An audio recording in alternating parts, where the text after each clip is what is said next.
See, there are many great personalities portrayed in Mahabharata epic, right? But I admire Arjun most. There are five major reasons for it. I will explain it one by one. Okay. First reason, because he was the winner of this battle. और winner ही matter करता है। जो जीतता है उसी की बात होती है, राइट? और ये ह्यूमन नेचर है, सीधी-सी बात है। तो पहला रीज़न ही यही है कि वो सिर्फ़ तीर खींचा नहीं, वो तीर खींचा, छोड़ा और पूरा बैटल भी जीत कर आया। कौन कर सकता था ये मैटर नहीं करता है, किसने कर दिखाया है ये मैटर करता है। और ये मुझे उनसे सीखने को मिला कि मैं क्या कर सकता हूँ, डज़न्ट मैटर। मैंने क्या करके दिखाया है, ये मैटर करता है, ठीक है? ये जो सोच है, ये जो जीने का तरीका है, यही सबसे सही तरीका है ज़िंदगी जीने का। अगर आपको अपना नाम गुमनामी से बाहर लाना है, तो आपको ऐसे ही जीना पड़ेगा, ठीक है? Second reason, somehow he always gained someone's help on their own accord। मतलब ये बोल भी नहीं रहे हैं कि मेरे लिए ऐसा करो, वो अपने से ही इनकी हेल्प कर रहे हैं। कई स्टोरीज़ आपको ऑलरेडी पता है। आप खुद ही सोचो, ऐसा एक इंसान जो किसी से हेल्प माँग भी नहीं रहा है, लेकिन लोग उसकी हेल्प अपने आप ही कर रहे हैं और हमें लगता है अरे वाह! क्या किस्मत है उसकी, उसके पास लाखों, अरे कुछ तो बात होगी ना, तभी तो उसकी तरफ लोग अट्रैक्ट हो रहे हैं। कुछ तो पर्सनैलिटी रही होगी ना कि लोग उसकी अपनी आप हेल्प करना चाहते हैं, उसको अपने आप ऊपर देखना चाहते हैं, उसको लीडर बनाना चाहते हैं, उसको विनर बनाना चाहते हैं। और हमें पता है कि अगर अपने से अर्जुन करते तो शायद मुश्किल था युद्ध जीतना, बहुत अच्छे से हमें पता है। पर उन्होंने किसी का ऐसा हेल्प, वो बोले नहीं कि मेरे लिए ऐसा करो। जैसे for example, Drona helped him, Krishna helped him countless times, it is well known. और हाँ, इंदिरा हेल्प्ड हिम। इन्होंने किसी से हेल्प मांगी नहीं, इनको हेल्प मिलती गई अपने आप ही। इन्होंने कभी नहीं कहा द्रोण से कि जाओ अंगूठा लेकर आओ आप मेरे लिए, या फिर इंद्र से बोला कि जाओ आप उनका कवच कुंडल लेकर आओ। तो ऐसी पर्सनालिटी होना बहुत रेयर है कि लोग अपने आप आपको पसंद करें।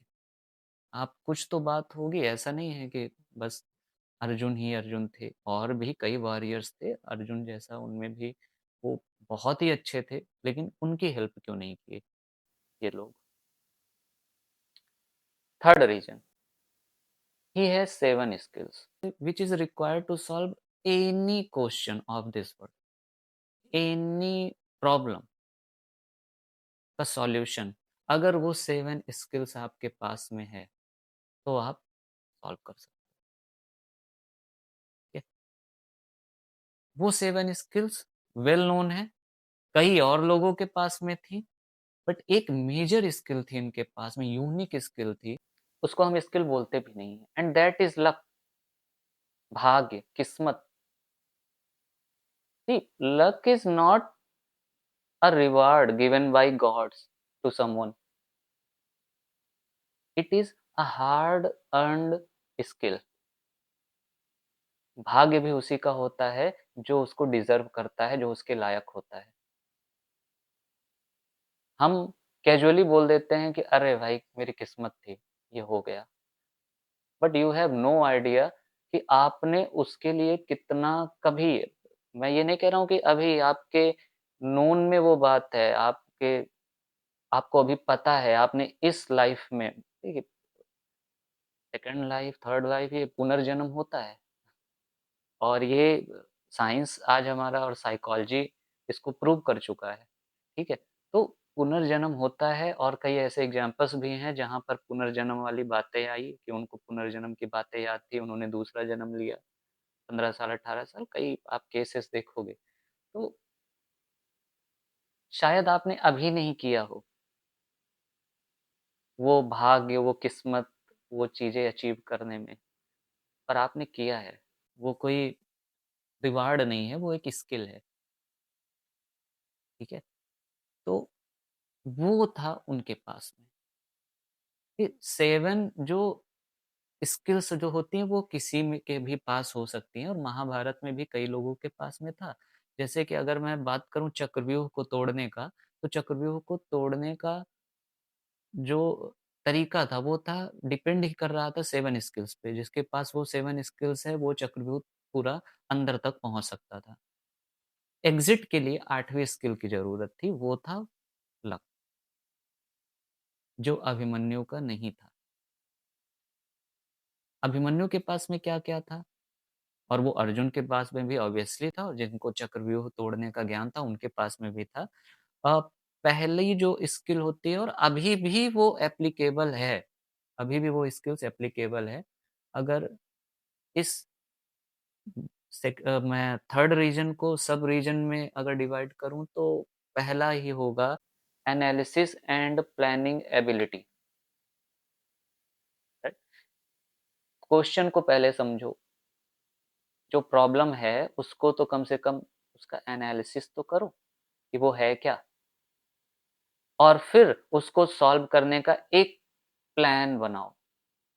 छोटा सा एग्जांपल आप ले सकते हो कि अगर मुझे कोई एग्जाम देना है, एग्जाम के लिए प्रिपेयर होना है या फिर मुझे कहीं दूसरी जगह पर जाकर रिलोकेट करना है अपनी सिटी जॉब के लिए, तो मैं क्या करूँगा पहले समझूँगा कि मैं जहाँ जा रहा हूँ या मैं जो करने जा रहा हूँ, जो मैं अगला कदम रखने जा रहा हूँ, तो वो एनवायरनमेंट कैसा है? वहाँ की रिक्वायरमेंट क्या है वहाँ पर सर्वाइव करने का, ठीक है?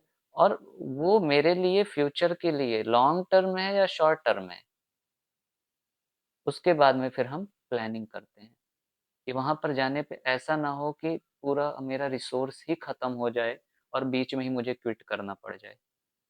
तो उसी हिसाब से हम जो है प्लानिंग करते हैं, राइट? तो आप चाहे स्टूडेंट हो या फिर आप एक जॉब कर रहे हो, नॉर्मल लाइफ जी रहे हो, दोनों में ही एनालिसिस एंड प्लानिंग पहला स्टेप ही होता है। और वहाँ पर भी जो पहला द्वार ही था चक्रव्यूह का, वो यही था। एनालिसिस एंड प्लानिंग से ही जो है कि समझो प्रॉब्लम क्या है, उसके बाद ही आप अंदर जा पाओगे प्लान करके। Second skill adaptability skills. अब आप वहाँ पर पहुँच गए हो, ठीक है? आपने समझ लिया है, आपने कदम रख दिया है, अब आपको उसके हिसाब से एडॉप्ट करना पड़ेगा। कई बार हम जो प्लानिंग किए रहते हैं ना, वो वैसा होता नहीं है लाइफ में। वहाँ पर जाने के बाद समझ में आता है कि सोचा तो मैंने ये था, पर हो तो ऐसा रहा है, राइट? तो वहाँ पर अब अपने आप को एडॉप्ट करना पड़ेगा। एडैप्टेबिलिटी स्किल्स मैक्सिमम लोगों में होती है। अगर आप में वो नहीं है, तो फिर आप कुछ कर ही नहीं पाओगे, सीधी-सी बात है। आप ज़्यादा देर किसी चीज़ में कंसिस्टेंट रहोगे ही नहीं, ठीक है?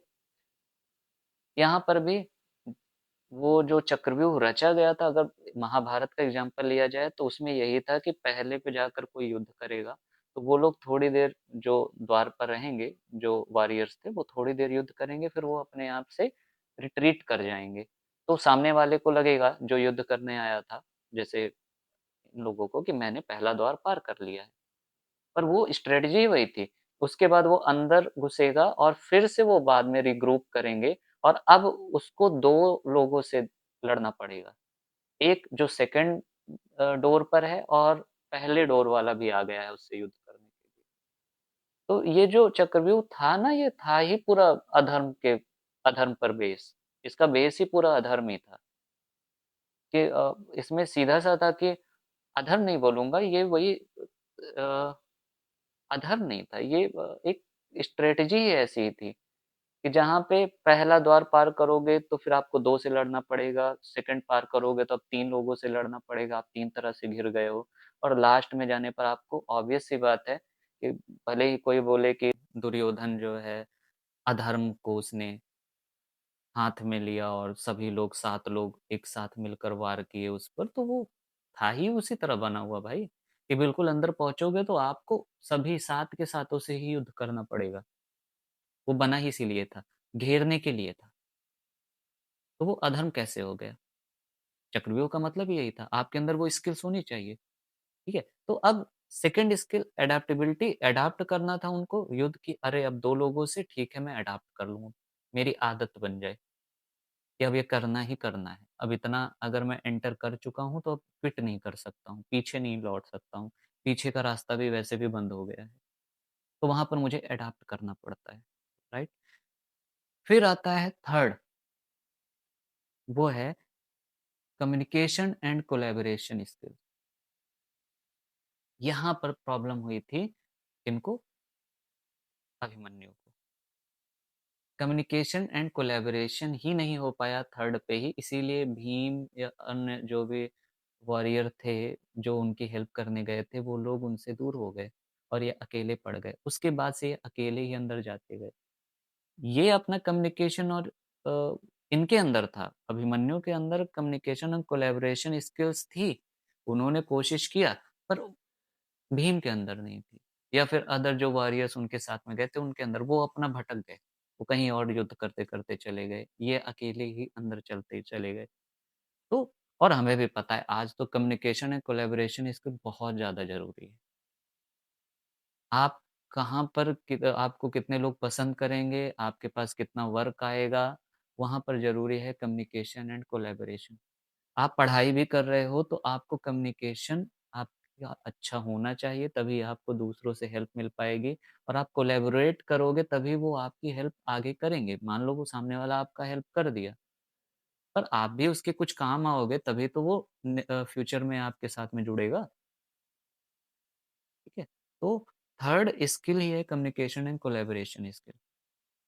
और ध्यान देने की बात है कि अर्जुन के पास ये सारी स्किल्स ऑलरेडी है क्योंकि अभिमन्यु के पास में है, तो उनके पास में भी है। फोर्थ स्किल है रेजिलियंस एंड मेंटल टफनेस। तीसरा पार करके चौथे में था कि अब तो मैं दूर हो गया हूँ, कम्युनिकेशन और कोलैबोरेशन नहीं हो पाया, मुझे ही बस आता था, अब मुझे अकेले ही लड़ना है और अब मुझे 4 लोगों से लड़ना है। एक जो सामने आया फोर्थ पे, बाकी 3 जो पीछे के हैं वो भी रिग्रुप हो गए हैं। कई बार ऐसी प्रॉब्लम्स आती है, जहाँ पे आप समझे, आपने एंटर किया, फिर आपने अडॉप्ट किया, फिर आपने कम्युनिकेशन एंड कोलैबोरेशन भी किया, लेकिन उसके बावजूद रिजल्ट वैसा नहीं आ रहा है जैसा आप सोच रहे हो। तो वहाँ पर बस एक चीज़ की ज़रूरत है, मेंटल टफनेस की। आपको बस लगे रहना है, वहाँ पर बिल्कुल टूटना नहीं है, क्विट नहीं करना है बीच में। वहाँ पर अगर अभिमन्यु क्विट कर देते, तो सारा खराब हो जाता। वो वैसे भी पीछे वापस आ ना पाते, हार मान लेना पड़ता उनको। पर वहाँ पर मेंटल टफनेस की ज़रूरत थी और रेजिलियंस, लगे रहना है आपको, कंसिस्ट रहना है कि मैं जो कर रहा हूँ कंसिस्टेंट बने रहना है उसमें, ठीक है?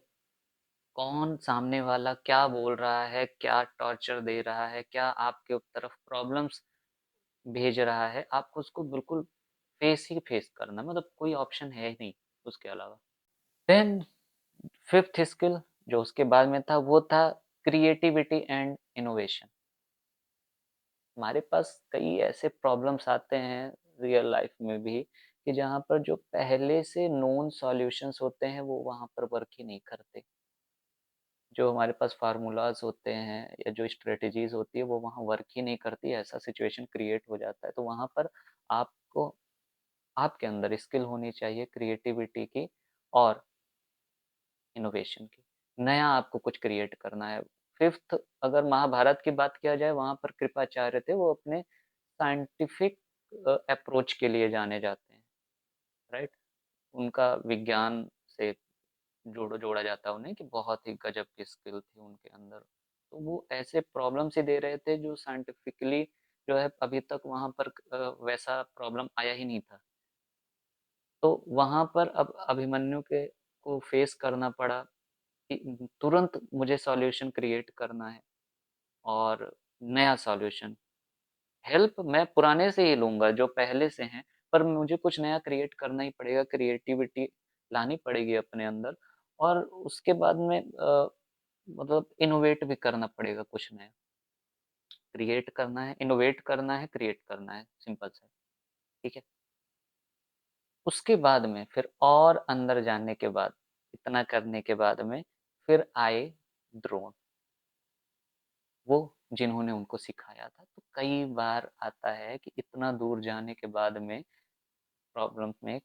प्रॉब्लम सॉल्व करते करते करते आपने ये भी कर दिया, और एक ऐसा प्रॉब्लम आता है जहाँ पर इमोशनल इंटेलिजेंस की जरूरत पड़ती है। तो जो सिक्स्थ स्किल है वो है इमोशनल इंटेलिजेंस। इमोशनली आपको स्ट्रांग होना होगा। आपको कई ऐसी प्रॉब्लम्स आती हैं जहाँ पर आप इमोशनली भटक जाते हो। वहां पर भी, और अर्जुन को भी ये फेस करना पड़ा था, हम सभी को पता है। तो इमोशनल इंटेलिजेंस के बाद में जो था लास्ट द्वार, जहाँ पर दुर्योधन था, और अपने यहाँ भी जो कई ऐसी प्रॉब्लम्स आती हैं जहाँ पर दुर्योधन होता है सामने दीवार के रूप में, वहां पर जरूरत होता है स्ट्रेटेजिक फोरसाइट की। वो होता है एग्जिट। नहीं, वो एग्जिट नहीं होता है, मैं बता रहा हूँ। स्ट्रेटेजिक फोरसाइट की जरूरत होती है जहां पर अभी मैं एक प्रॉब्लम आई, उसको मैंने सॉल्व कर दिया, लेकिन क्या वो बेस्ट सॉल्यूशन है? कहीं ऐसा तो नहीं कि मैं उसको लगा रहा, लगातार करता रहा और चीजें हो गई, बहुत मेहनत किया मैंने, सभी की हेल्प लिया, अपना भी कुछ इनोवेट किया, क्रिएट किया, और लगा रहा, mental toughness, resilience, emotional intelligence, सब कुछ अपना लगा दिया उसमें, जितनी भी स्किल्स है, जहाँ से जितनी भी थी मेरे पास में, पर बाद में पता चले कि वो प्रॉब्लम क्रिएट कर दे। अभी के लिए वो सॉल्यूशन हो, पर बाद के लिए वो प्रॉब्लम हो, राइट? वहां पर हो जाती है प्रॉब्लम। और यही हुआ कि स्ट्रेटेजिक फोरसाइट नहीं था शुरुआत से ही इन लोगों का। इन्हें लगा कि मैं जो है बस चलते जाएंगे, इतना द्वार तो मैं ऐसे ही पार कर दूंगा, बस अगर 7 तक पहुंच गए ये, तो बस एग्जिट ही तो नहीं आता है, उसको तो हम आराम से पार कर लेंगे। पर वहां पर इनको 7 के 7 महारथियों से लड़ना था। वहां पर वो अगर जीत भी जाते तो एग्जिट के लिए जो सबसे जरूरी स्किल थी वो है लक। वो अर्जुन के पास में थी, भाग्य। वो एक स्किल है। उस दिन जब उनकी माँ सोई थी, तो उस दिन उनकी माँ नहीं सोई थी, अभिमन्यु की। उस दिन उनका भाग्य सो गया था, मैं तो ये बोलूंगा। इन 7 स्किल्स ये अर्जुन के पास में भी थे, और भी लोगों के पास में हो सकता है, पर ये जो 8th स्किल है ना, ये सिर्फ, मतलब ये 7 स्किल अर्जुन के पास में भी थे और लोगों के पास में भी था, पर ये 8th स्किल जो लक था ना सबसे ज्यादा, वो था बस अर्जुन का। कहीं पर भी आप कितनी उनकी कहानी पढ़ लो, एग्जाम्पल पढ़ लो, जो भी उनकी स्टोरीज हैं जहाँ पर भी, वहां पर यही बताया गया है कि कहीं श्री कृष्ण हेल्प कर दे रहे हैं, सुदर्शन चक्र से पूरा ढक दे रहे हैं कि शाम हो गया, रात हो गया, तो कहीं पर वो रथ को नीचे दबा दे रहे हैं, पर ये नहीं बोल रहे थे ना कि ये करो आप मेरे लिए। फोर्थ रीजन, अब रीजन पर, मेन रीजन पर आ जाते हैं। फोर्थ रीजन है कि ही always had done what was needed at the moment. उस टाइम पे, एट द मोमेंट पे जिस चीज की जरूरत थी करने की, वो उसको करते थे। हाँ, थोड़ा सा वो भी सोचते थे, इंसान थे, ह्यूमन बीइंग सोचता है, और इतना ज्यादा नहीं उसको पता रहता है, पर थोड़ा सा हेल्प पाने के बाद भी ना, कई बार इंसानों का होता है कि वो उनको बताओ भी कि नहीं, इसके बारे में इतना मत सोचो, बस जो अभी जरूरी है उस पर फोकस करो, फ्यूचर के बारे में कि क्या होगा, कैसे होगा, वो किसी के हाथ में है नहीं। बट ह्यूमन बीइंग, कई बहुत सारे ह्यूमन बीइंग वो करते ही नहीं है, वो उसी में लगे रहते हैं, नहीं नहीं ऐसा कर दूंगा तो प्रॉब्लम हो जाएगी, फिर उसका क्या होगा, फिर मेरा क्या होगा। आपको क्या पता किसका क्या होगा? अर्जुन भी वहां पर जब युद्ध शुरू हुआ, तो वो जाकर अपना सब कुछ छोड़कर, थोड़ा सा कि मैं इसलिए थोड़ी ना जो है वीर बना हूं कि अपने ही लोगों का सर काट दूं, तो उनको श्री कृष्ण ने समझाया और वो समझ गए। तो ये जरूरी होता है। कई बार हम बेवकूफ़ी करते हैं, सॉरी बेवकूफ़ी नहीं बोलूँगा, कई बार हम थोड़ा-सा भटकते हैं, पर अगर कोई रास्ता दिखाने वाला है ना, तो इतना तो बुद्धि होना चाहिए ना, कि मैं जो है समझ पाऊँ कि क्या सही है, क्या गलत, उसमें फ़र्क करना, उसको समझना और उसको एडॉप्ट कर लेना। क्योंकि उनके पास एक और स्किल थी वो लक, तो जब उन्होंने ये ऐसा किया ना कि मैं ये नहीं करूँगा, वो एक अपॉर्च्युनिटी ही आई, वो एक अपॉर्च्युनिटी थी कि उन्हें कुछ नया गेन हुआ। और वो नॉलेज जो मुझे नहीं लगता कि और कोई पता नहीं सही सुना भी है कि नहीं, वो गीता का ज्ञान श्री कृष्ण अपने मुँह से ओनली अर्जुन को सुनाए हैं। उसके बाद में फिर वो वहाँ से निकली, अब वो गॉड थे, भगवान थे, तो मुझे अ, क्या पता वो बस जितना लोगों को सुनाना चाहते थे उतना सुनाए होंगे, जो और लोग सुन रहे थे कहीं से भी। वो कोई भी हो सकता है जो पूरा युद्ध देख रहा है या गीता सुन रहा है। पर मेन मैं तो यही बोलूँगा ना कि जो असली ज्ञान जो भी था, वो अर्जुन ही सुने हैं। अब जो हम आज वो पढ़ रहे हैं, पता नहीं कितने ईयर्स बीत चुके हैं, पता नहीं कितने साल बीत चुके हैं और वो कैसे मॉडिफ़ाई हो गया है, हमें क्या पता। लोग जो पावर में थे या जिनके हाथ में वो था, उन्होंने अपने हिसाब से, अपने फ़ायदे के हिसाब से बहुत चीज़ों को बदल दिया है, बहुत चीज़ों को मॉडिफ़ाई कर दिया है और आज वो हमारे हाथ में आया है। अब वो मॉडिफ़ाइड वर्ज़न है हमारे पास में। रियल वर्ज़न नहीं है। रियल नॉलेज पता नहीं क्या थी, हमें नहीं पता। पता नहीं वो बची भी है कि नहीं अभी। पर अर्जुन एक अकेले वैसे थे जिन्होंने वो पूरा जो रियल नॉलेज थी ना, वो सुना था सीधा श्री कृष्ण के मुँह से। और एक ह्यूमन बीइंग के लिए इससे बड़ी अपॉर्च्युनिटी और क्या हो सकती है, right? And fifth reason is he had unmatched prowess in warfare and focus. Focus is something which we need today most if we want to achieve something or get something. अगर महाभारत का example लिया जाए तो वहां पर कई ऐसे योद्धा थे जो, अगर गुरु द्रोण बोलते कि युद्ध उसमें वो जो दिख रहा है उसमें निशाना लगाओ या जो भी तुम्हें टारगेट दिख रहा है, तो चिड़िया पर तो न जाने कितने लोग निशाना लगा सकते थे, पर चिड़िया की आंख पर सिर्फ अर्जुन लगाए। उनको उनके फोकस के लिए ही जाना ही जाता है। और कोई एक स्किल किसी के पास इतने मतलब नेक्स्ट लेवल पर है ना कि दूसरा भी उनसे सीखना चाहता है। आजकल हमें सबसे ज़्यादा ज़रूरत है तो फ़ोकस की ही ज़रूरत है। कुछ अगर पाना है, उस पे फ़ोकस करो। उस पर फ़ोकस करोगे तभी उसको देख पाओगे, उसको समझ पाओगे, एनालाइज़ कर पाओगे कि वो है क्या? मुझे चाहिए क्या? और उसके बारे में एक अपना प्लान बना पाओगे कि वो अचीव करने के लिए मुझे करना क्या है? क्या-क्या चीज़ें ज़रूरी है? वो अर्जुन के पास में था। देखो, शिवखेड़ा सर ने अपनी बुक यू कैन विन में बोला है कि winners don't do different things, they do things differently. कि विनर्स जो विजेता होता है वो चीज़ों अलग-अलग चीज़ें नहीं करता है, वो उन्हीं चीज़ों को जो सभी कर रहे हैं बस अलग तरीके से करता है, राइट? तो अर्जुन के अंदर वही था। सभी वहाँ पर वही कर रहे थे, जो वो कर सकते थे, अर्जुन कर सकते थे और सभी भी कर सकते थे, मैं मानता हूँ। लेकिन जिस तरीके से उन्होंने किया ना, जो सॉल्यूशन उन्होंने निकाला, जो रास्ता निकाला वो करने का, वो कोई और नहीं कर सकता था। तो मुझे इन्हीं 5 रीज़न्स की वजह से अर्जुन बेस्ट लगे, पूरे महाभारत एपिक में। आपको कोई और भी जो है बेस्ट लग सकता है, आपकी सोच अलग हो सकती है, आप चीज़ों को अलग तरीके से, आपका नज़रिया अलग हो सकता है देखने का। You can write about them in the comment. मिलते हैं अगली वीडियो में, टिल देन जय श्री कृष्ण।